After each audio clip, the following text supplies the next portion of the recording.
Good evening, everybody. It's Contario, and I'm back again with Christ and comics. And now, what I want to look at today is, of course, the one of the biggest viral videos that's out there on YouTube right now, and that's the conversation between John Gray and Stephen Furtick. I had to actually watch it twice. The first time was just to see, okay, what was the topic of the discussion? How far were they going to go? What were they going to say? Because as they were identifying, you don't see publicized, advertised, promoted the conversations between the churches.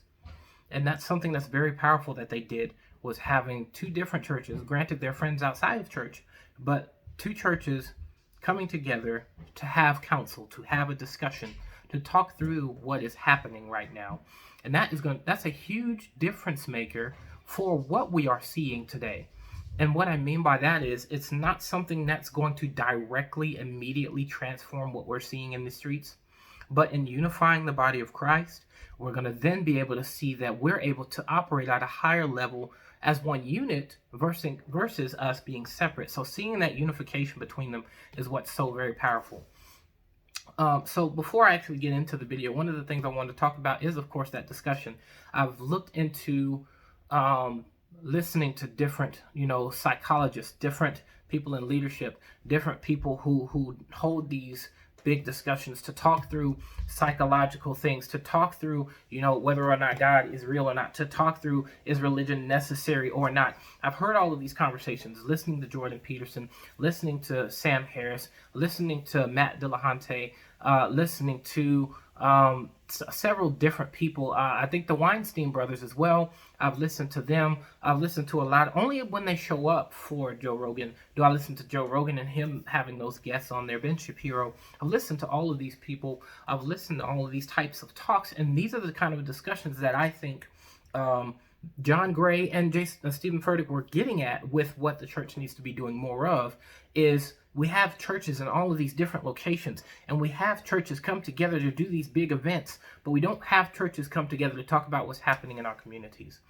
And that's one thing that makes a huge difference. Now, the thing about that, though, is even with trying to do that, there always does, sometimes, not always, sometimes there ends up being a power struggle in that. In other cases, it ends up being that someone is still trying to do what they, as an individual, have been called to do, which thus keeps them from being able to flow alongside other churches. So there's a lot of conflict there that people find when it comes to unifying churches.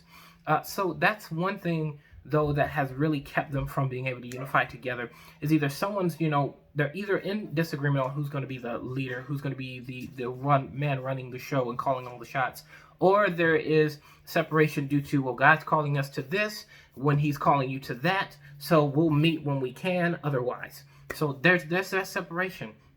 But seeing as it's a huge event that has happened in our society, that's causing for us to have to come together. That's what's bringing that unification. And I heard Stephen Furtick mention this, is that he hasn't met one person that wasn't hurt by this, that didn't see what had happened as wrong, the death of George Floyd.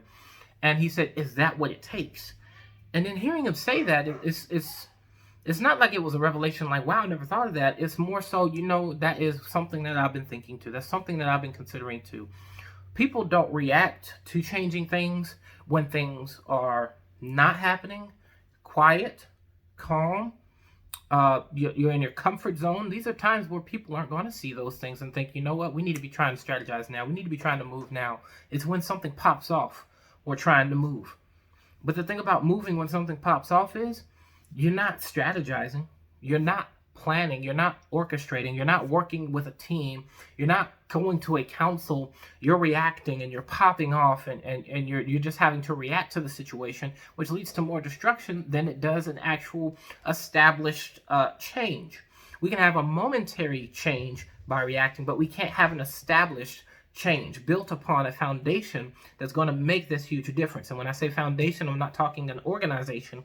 When I say foundation, I'm talking something that is the core of it, that will stay and last, that will allow for us to build upon that to make something change. So we want to first be thinking about on what foundation we will be building something, to then come up with a strategy. Now, what are we going to establish to be the household or the structure or the system or the organization that's going to allow for these things to move? And okay, so to get into their video and their discussion, I noticed that it's talked about the, I think it's called Enter the Bridge.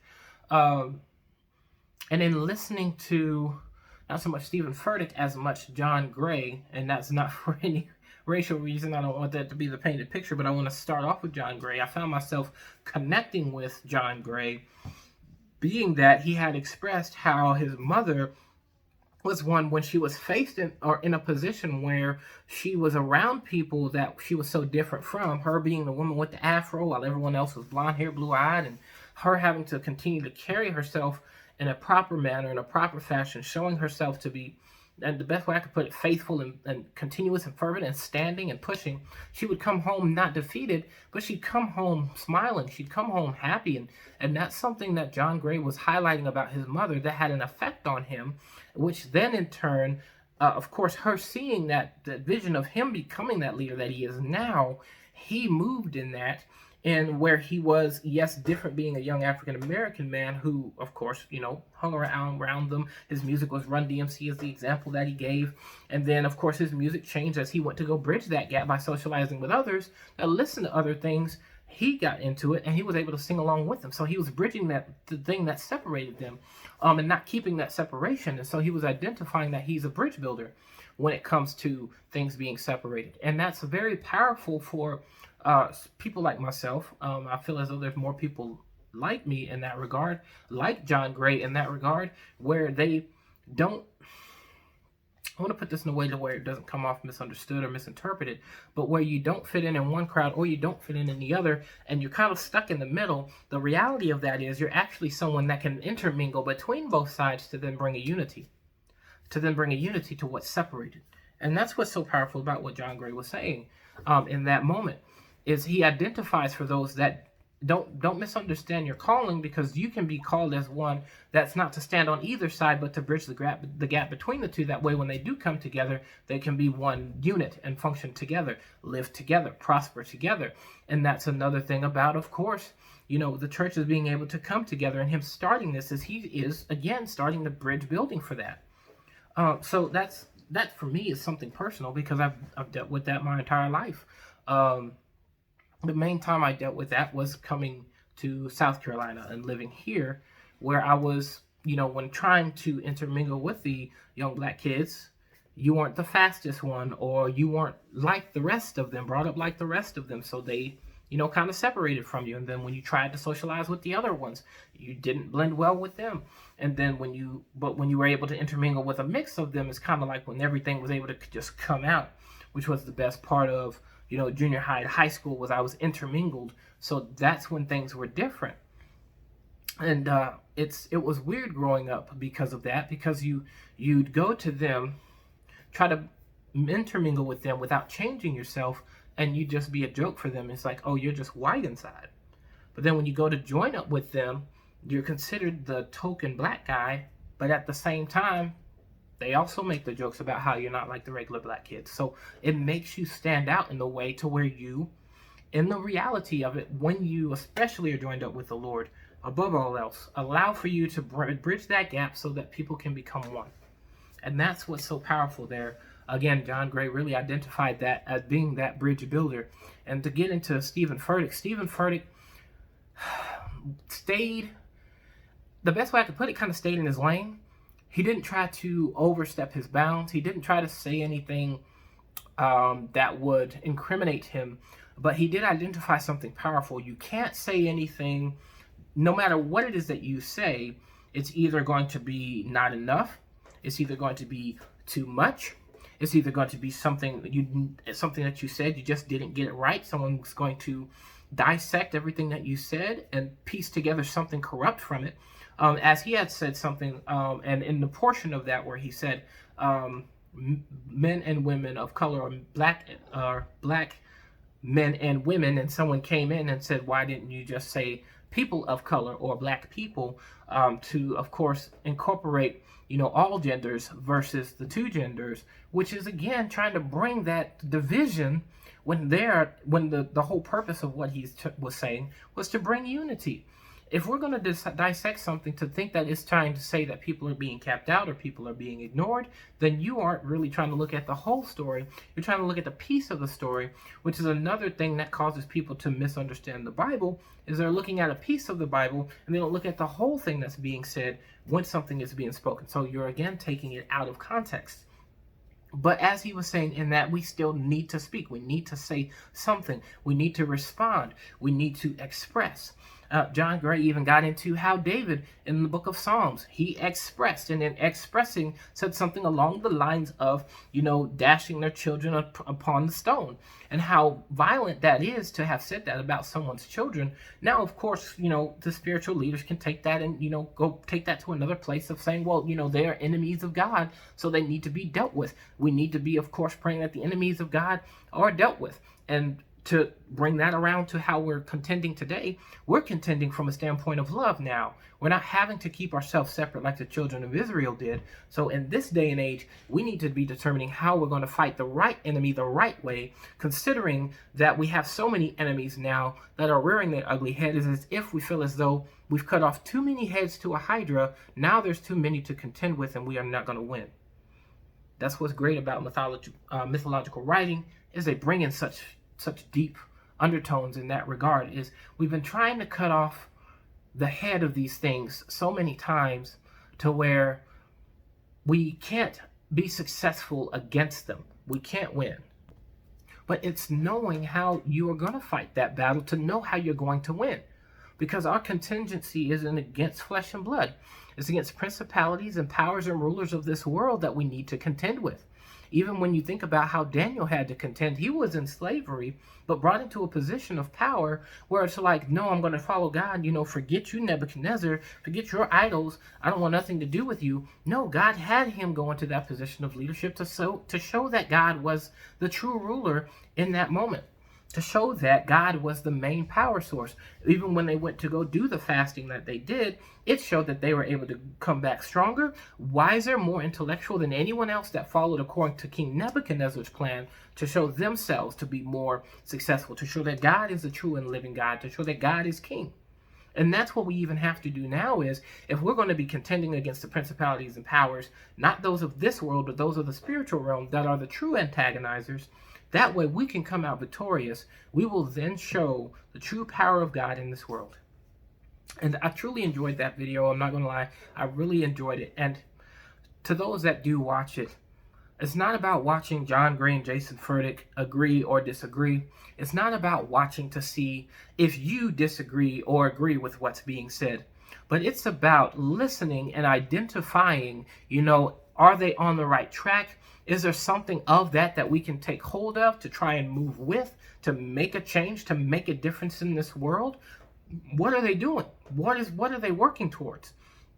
If I were going to say anything, it's great that they came together as friends, but there's also going to be a need of, bringing in those that we don't agree with so we can have deeper discussions and deeper understandings, because other ministries are leading based off of their understanding of the gospel, true and try between. There are several others that are studying the gospel, understanding the gospel, and preaching the gospel in several different ways, some of which are being moved by the Holy Spirit, others of which are not. That's why we need to be able to also come together to have those conversations, to break down those strongholds, so that we can be on one accord when we go to bring the gospel out into the world. Again, that's why I've always watched Ravi Zacharias, why I've always listened to him, because he was doing that, putting himself in the position of university to be able to speak to those in colleges to change the world. But there's something else to the video, to what we watched with them in the bridge, is they identified something else. It starts in the home. It starts in the home. Again, a shout out to Ravi Zacharias and his team, as they have approached several different colleges and school systems to be able to speak to these people. But it starts in the home. And you know who has a foot in the home? The church. A lot of you are like, hey, well, we're trying to get outside the building now. We're trying to change that game.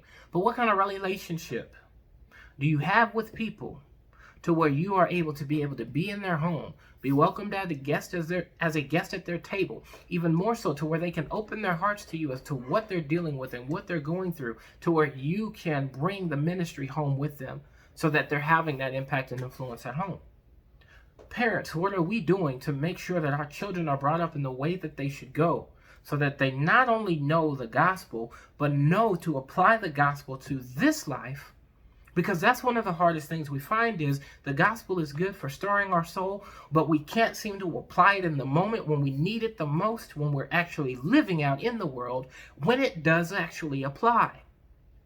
So what are we doing to bring the gospel home? What are we doing to bring up our children to be prepared, not to contend with cops, not to make sure that they're not being discriminated against when they go off on their front porch, but how are they going to respond? How are they going to carry themselves in the world? How are they going to be successful? How can they be rich? How are they going to overcome their anxieties, especially when they see mom and dad always struggling with their anxieties and they're happy outside in the world, but they come home and they huff and puff. Again, John Gray, shout out to you and your mother for her, like you said, she brought hope home. She brought hope home. She didn't bring the get out my face, John. I'm really frustrated. She didn't bring any of that home.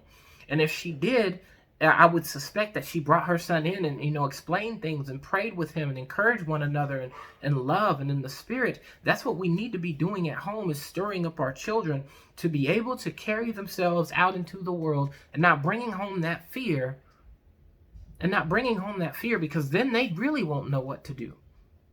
Be honest with your kids, but be encouraging to your kids. Don't be defeated with your babies. Don't be defeated with your babies, because what hope then do they have if you're defeated with them? But it starts at home. And when we can start at home, then we can see about changing the world. Because who's going to go out into that world? Your kids are. Who's going to have to make a difference in that world? Your kids are. Who's going to have to socialize with the rest of the people in the world? Your kids are. So the kids are going to be the ones that's going to change the world. But we got to be able to make the change in the children for them to change it.